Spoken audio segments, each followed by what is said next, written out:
Hi everyone, in this video I'll show you how to replace the battery in your MetaQuest 3 or MetaQuest 3S controllers. The steps are exactly the same for both models and it only take a minute. First, you'll need a new AA battery. Each controller uses one AA battery. Now pick up your controller and look at the top edge. You'll see a small battery release button.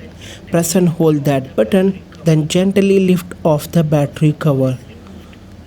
Once the cover is removed, take out the old AA battery. Next, insert the new AA battery. Make sure the positive and negative ends match the marking inside the battery compartment. Installing the battery in the wrong direction will prevent the controller from turning on. Now place the battery cover back onto the controller and press it down until it clicks securely into place. And that's it. Your controller is ready to use again. If the controller still doesn't power on, try another fresh AA battery and make sure it's installed correctly. I hope this video helped.